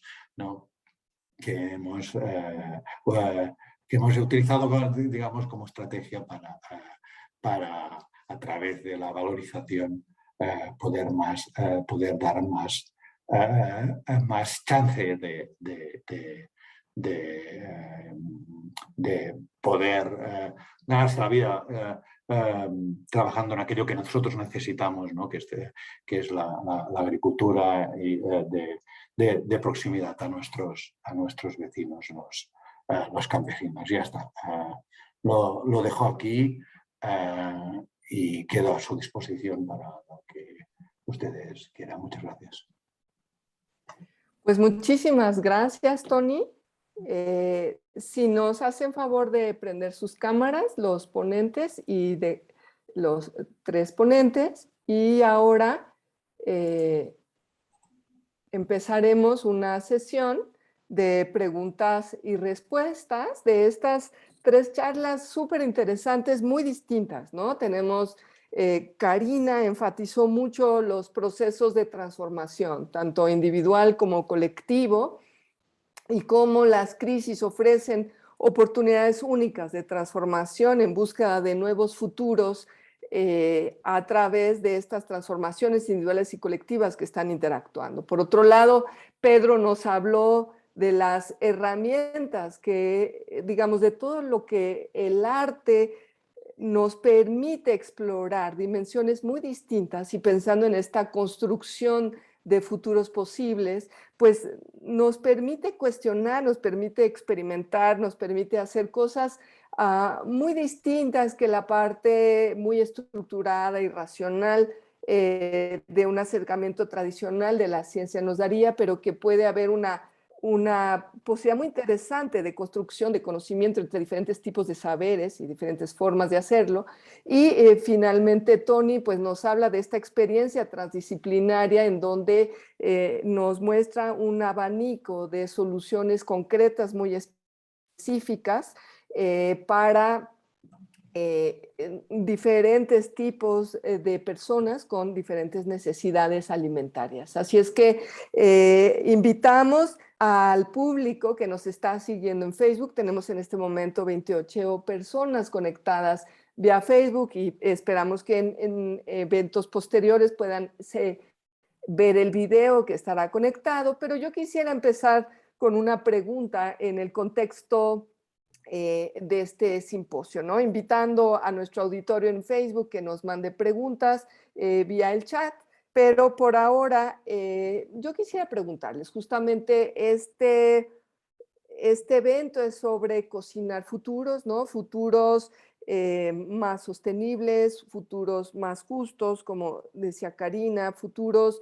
en donde nos vinculemos de formas mucho más sanas, mucho más sustentables con producción de alimentos, con nuestra forma de cocinar, de consumir alimentos, con en nuestro entorno, ¿no? Tanto social, político, ambiental, económico, y viene de la mano, como hemos visto en estas 3 presentaciones, esta búsqueda también, una búsqueda política, ¿no? De transformar nuestra posición en la sociedad, pero también transformar a quienes nos rodean a diferentes escalas. Así es que, si les parece bien, me gustaría empezar con una pregunta a cada uno de ustedes, digamos, pensando en estos escenarios actuales, ¿no? Y en estar cocinando futuros juntos, ¿ustedes cuáles piensan que serían los elementos fundamentales para cocinar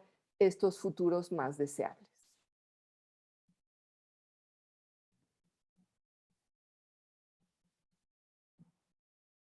¿Quién quiere empezar?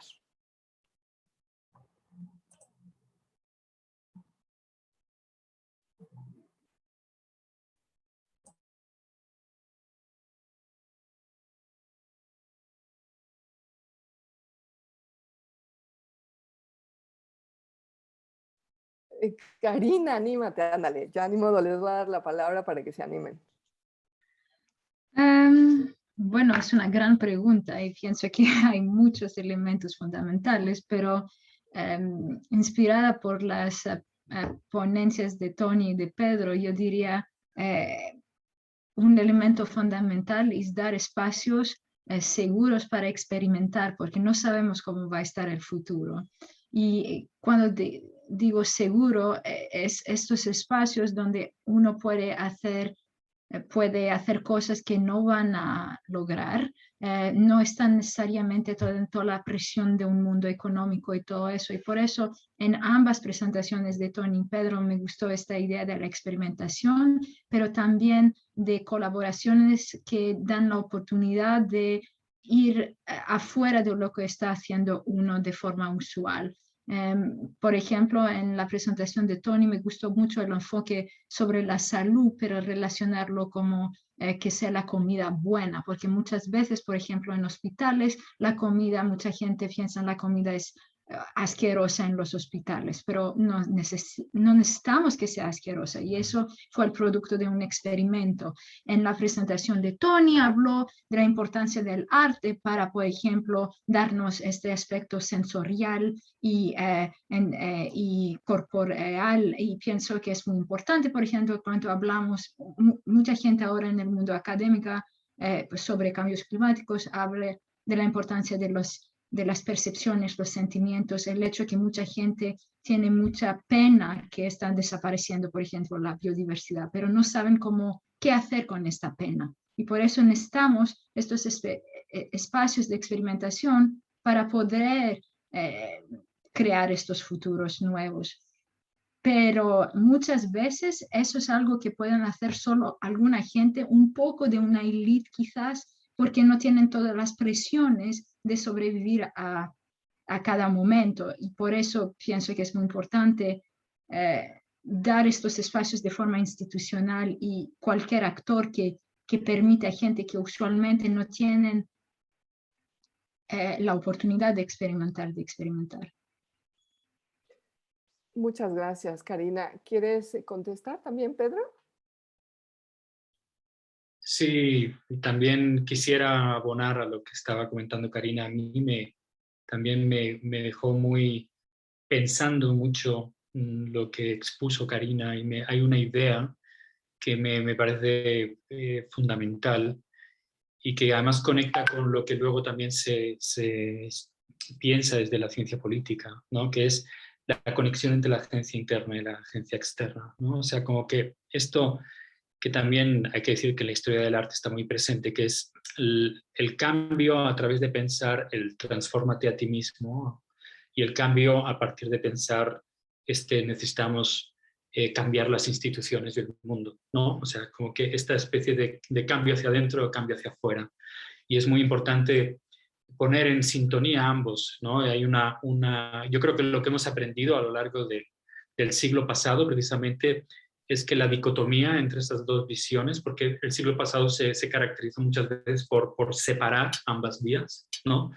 La del transfórmate a ti mismo, una vía más cultural, el arte ha contribuido mucho a ella, digamos, a través de, por ejemplo, pienso, el dadaísmo, por ejemplo, fue un movimiento que contribuyó a esta idea del transformarse a uno mismo, a una misma, pero también otros movimientos artísticos participaron profundamente en el cambio de instituciones y en las manifestaciones políticas en las calles. O sea, como que esta visión hemos aprendido que tiene que ser conjugada, tiene que ser, esto es el mayor aprendizaje que yo creo que obtenemos del siglo pasado, tiene que conjugarse para que la lucha sea efectiva, para que el cambio sea efectivo, es el cambio hacia adentro, el cambio de tu propia vida con la participación colectiva. Y eso me resultó, me dejó pensando mucho de la participación de Karina, me pareció interesantísimo, ¿no?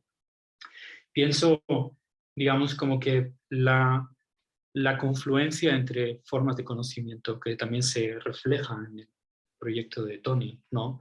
Es esencial. O sea, como que, digamos, y es difícil porque, digamos, poner digamos, a trabajar gente de distintos campos de experiencia, algunos de la academia, pero también de la vida social, de distintas prácticas sociales y de las artes, por supuesto, y ponerlos en una mesa, ¿no?, a trabajar juntos, requiere mucho tiempo. O sea, requiere mucho tiempo para que esas personas puedan empezar a conjugar sus ideas y sus proyectos y sus sueños, pero es imprescindible, ¿no?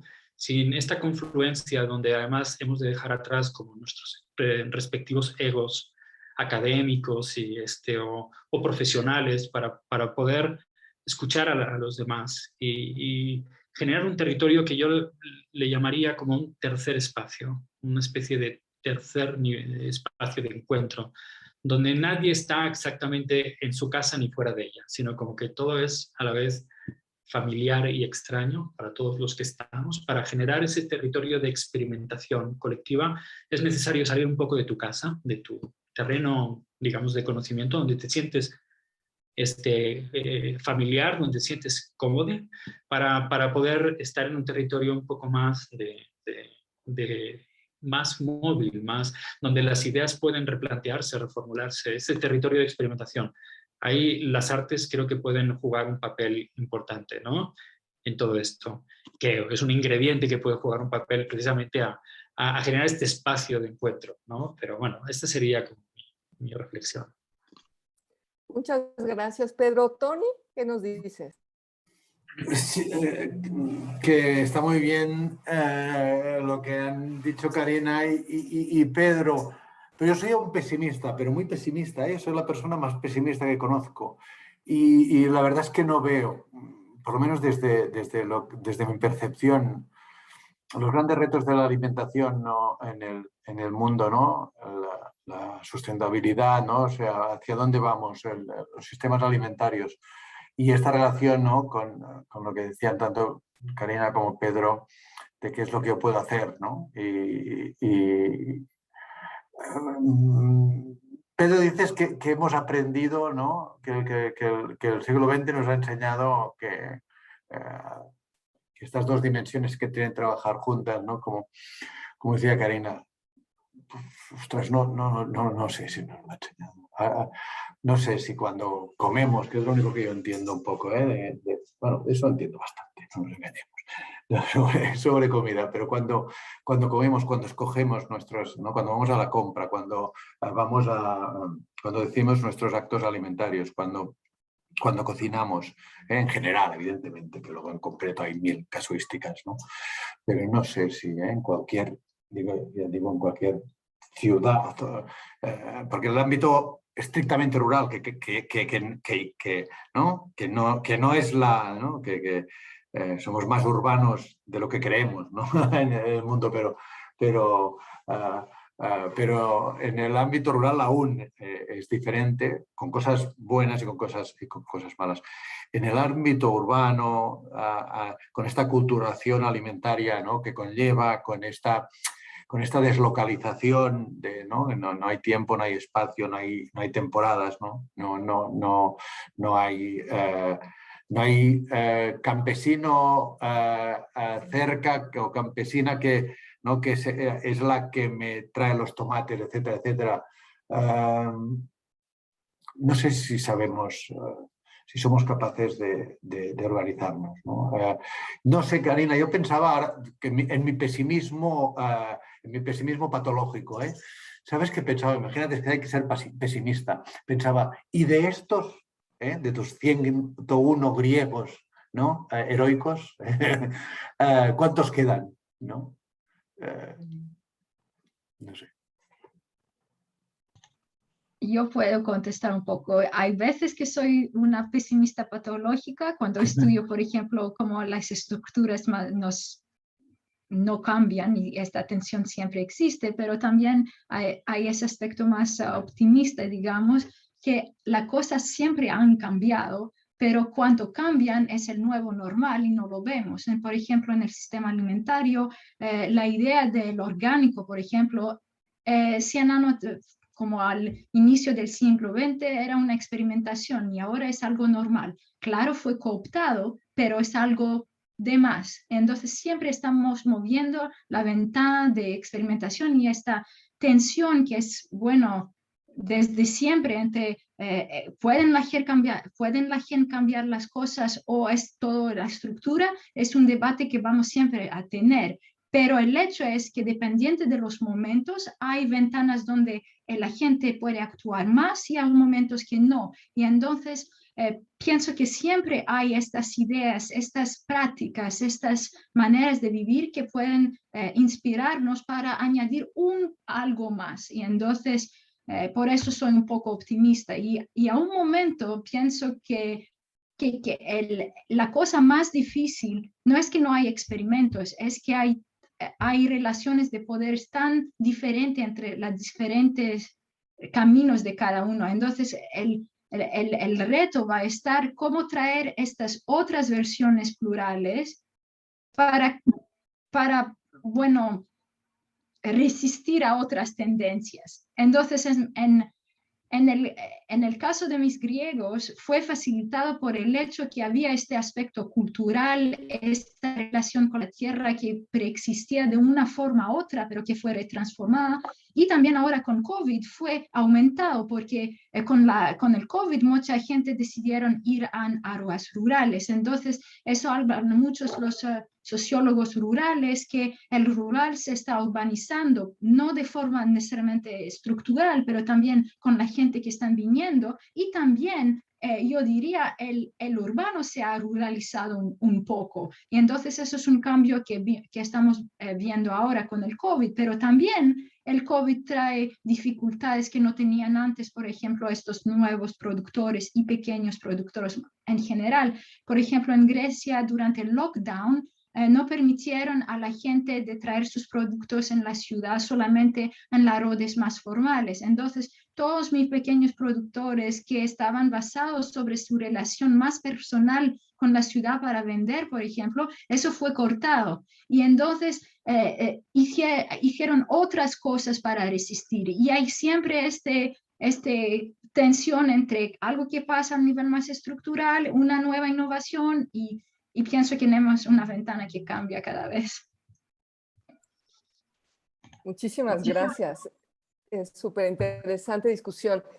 Invitamos a quienes nos están siguiendo en Facebook si nos quieren mandar preguntas y estaremos muy contentos de poder discutir. Yo quisiera ahora cambiar un poco el rumbo de la discusión y pues recordar que estamos en este momento, bueno, transmitiendo a través de Cocina Colaboratorio, que es un proyecto en donde se reúnen comunidades productoras de alimentos, creativos, organizaciones de la sociedad civil y gubernamentales y academia.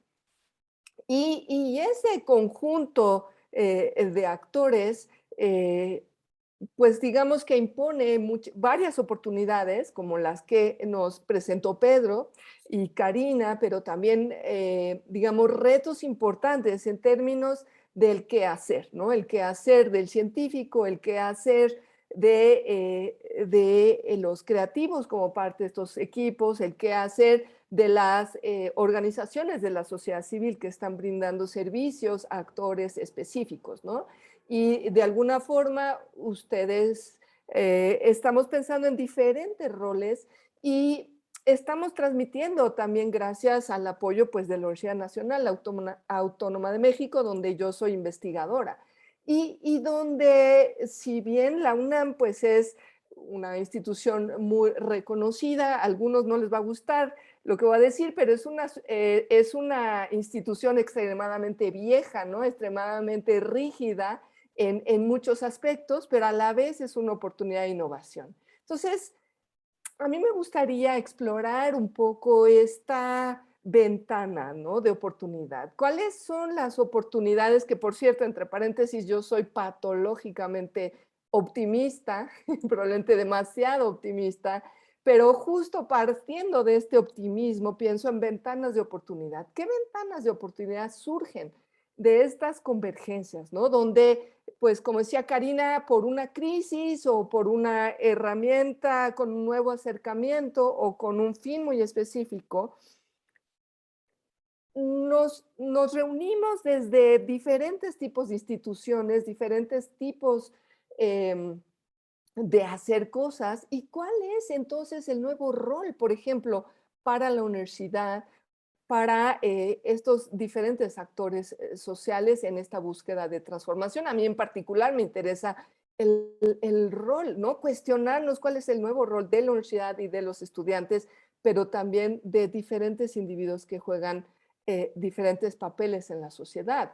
¿Cómo podemos estar buscando estos nuevos roles y de qué formas puede estar esto implicando nuevas formas de hacer y de actuar como individuo y en sociedad? ¿Quién se anima? A ver, Pedro. Bueno, si me permite, al menos voy a intentar responder desde mi punto, desde el lugar donde estoy, que es la Facultad de Artes, ¿no?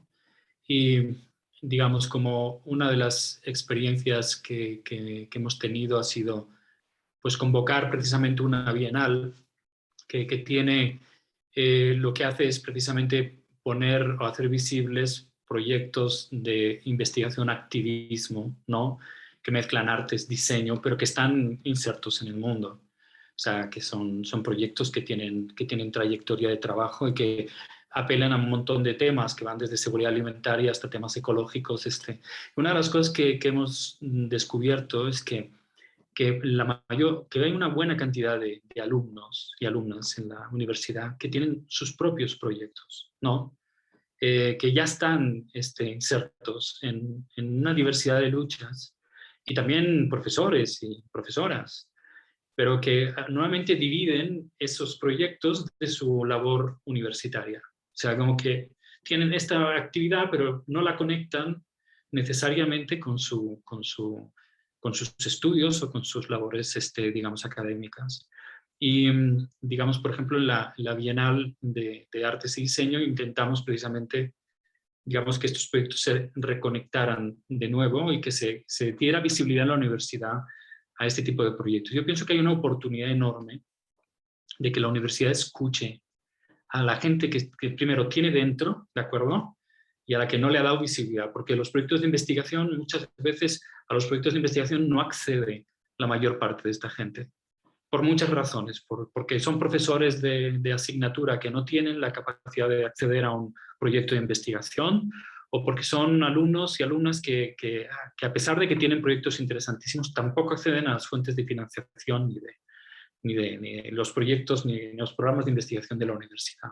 Yo pienso que eso es un error. O sea, eso hay que intentar subsanarlo rápidamente, porque hay una conexión natural de los actores que están dentro de la universidad con las sociedades en las que están insertos.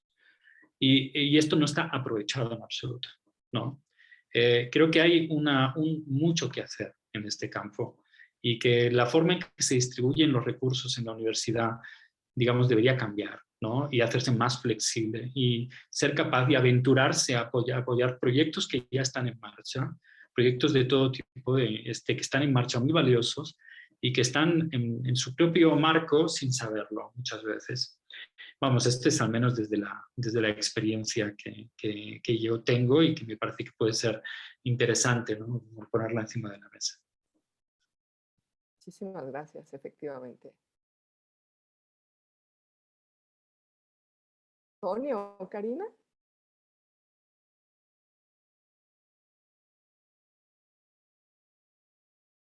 Bueno, para mí, dos aspectos. Pienso que en general los académicos y mucha gente que hacen investigación que no sean académicos tienen la habilidad de hacer visible lo invisible y reconectar, y son dos aspectos muy importantes. pero de forma muy pragmática pienso que es muy importante tener lugares, cuando digo lugares de experimentación, por ejemplo, en el sistema alimentario, food hubs, cocinas colectivas, porque muchas veces hay problemas.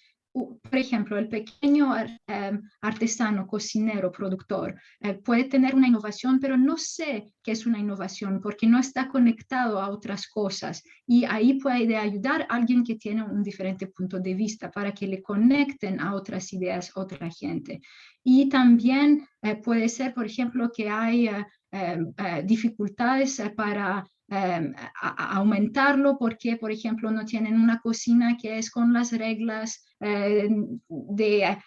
para salud, por ejemplo. Eso fue el caso, en mi caso, mucha gente quería dar valor añadido a sus productos, pero no tenían una cocina que podían de forma legal vender sus cosas o vender en restaurantes. Y entonces, pero no tenían las inversiones para hacer estas cocinas que necesitaba el Estado. Entonces, estos food hubs, donde pueden aprender lo que se necesita, cómo conectarse a otra gente, todo este aspecto es algo que pueden ayudar a la gente que están en la industria y también los académicos y tienen un papel que juzgar. Entonces, en mi caso, por ejemplo, cocineros, gastronomía fueron también actores importantes para como intermedios entre el urbano y el rural. Muchas gracias. Tony. Bueno, no sé, seguro que no es el mismo entorno en Canadá o en México que en España o en el marco europeo. En nuestro caso, la universidad también es muy vieja y los sistemas de incentivación, o sea, al final no nos engañemos, por lo menos aquí, un profesor universitario, un catedrático universitario es una persona de la élite, ¿no? Que se sabe crema, digamos, ¿no? Y que quiere, ¿no? Y que ha trabajado mucho para, ¿no? Y ha peleado mucho, incluso ha sido muy competitivo, ¿no? Esta idea de competitivo, se premia la competitividad, se valora la competitividad. No sé yo que haya indicadores de colaboración que puntúen, ¿no? Igual en vuestros sistemas universitarios así, ¿no? Y a los cuales yo tampoco sé que se recompense en absoluto si sus investigaciones o sus innovaciones pues ayudan a que una pequeña empresa de campesinos, ¿no? Pues tengan más valor añadido por su producción local, etcétera, etcétera. Y en cambio sigue por publicar un artículo, ¿no? En una revista científica que evidentemente nunca va a leer ni le interesa al productor, de ese producto, ¿no? Yo creo que si no, en mi ámbito, ¿no? Una cosa va por un camino, las ayudas, ¿no? Que decía Pedro, a la investigación solo se pueden acceder a través de pools muy bien organizados, que la industria agroalimentaria, que los grandes centros de investigación, que lo que quieren es, y está muy bien, y que hacen investigación de calidad, evidentemente, de los cuales nosotros nos nutrimos, ¿no? Investigación básica, etcétera, etcétera, ¿no? Pero no ni transferencia ni impacto en el mundo real, porque está penalizada, en la carrera de esta gente o de estas personas.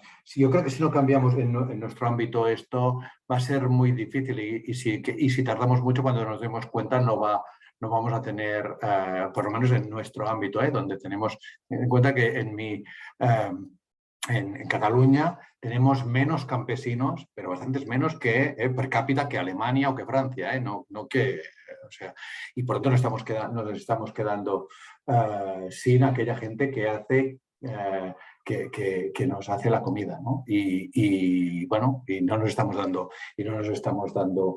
cuenta de ello.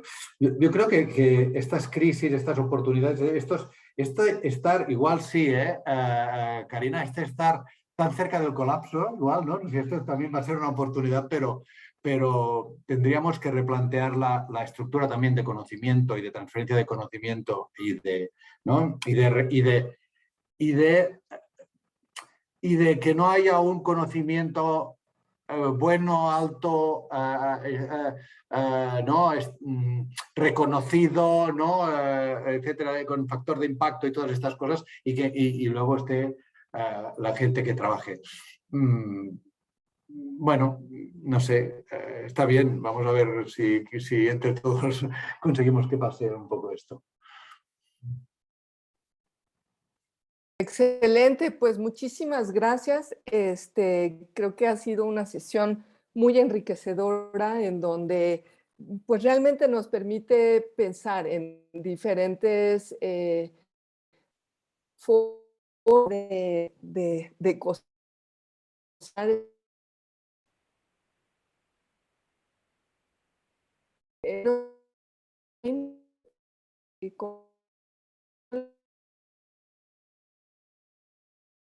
yo quería pues, sobre el próximo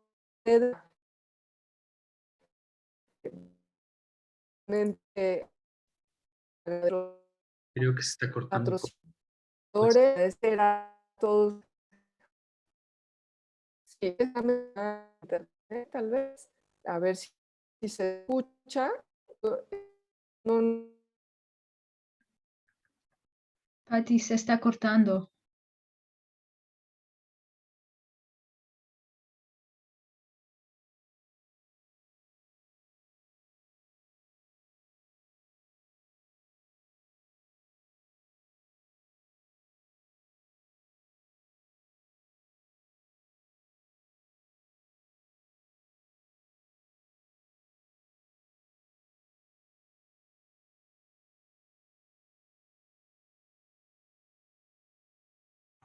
No tendríamos presentación por Zoom sin retos tecnológicos. Bueno, y aprovechando ya que estamos, a mí me hacía pensar mucho lo que comentaba Tony ahora, ¿no? O sea, creo que esta cuestión de que el conocimiento vernáculo, el conocimiento de cotidianos tenga, digamos, sea considerado una forma de conocimiento tan importante como cualquier otra y que eso es esencial, ¿no? Y eso es lo que cuesta mucho desde la academia, ¿no? Aceptar muchas veces. Pero bueno, ya. No, pues bueno, déjame decir. pues desafortunadamente, ay, dime. Ajá. No, que no quiero tampoco personal, pero digo, en realidad, Pedro, esto de que muchas veces la ciencia o ¿no? Los desarrolladores de tecnología alimentaria, si no tienen en cuenta los conocimientos, las tradiciones, la sabiduría local, no vamos a alimentar el mundo. No, no lo digo yo, lo decía en una editorial Nature hace un par de meses, ¿no? Sin el conocimiento local no seremos capaces, por mucha tecnología, por mucho desarrollo tecnológico que tengamos, de alimentar el mundo de una manera un poco justa. Por tanto, seguro que tendremos que estudiar mecanismos y seguro que vosotros, ¿no? Formáis parte de este sistema, y lo digo de verdad, para unir estos dos conocimientos y ponerlos en diálogo. Muy bien. Pues desafortunadamente se nos terminó el tiempo, pero les agradecemos muchísimo sus súper interesantes presentaciones. Los invitamos a continuar con el evento. Tenemos de 12:30 a 2 una mesa redonda, de 4:30 a 6 otra mesa redonda, y el viernes tenemos de 12 a 2 un evento de cocinando, de cocinas abiertas, que los invitamos a seguir y también a registrarse para ese evento. Pues muchísimas gracias, Pedro, Karina, Tony, muchas gracias por sus presentaciones y muchas gracias a nuestro auditor. Gracias, buenas y tardes. a todo el equipo de Cocina Laboratorio. Muchas gracias Muchas por gracias. la invitación, un placer. Buenas noches. Buena tarde. Estén muy bien. Buenas tardes.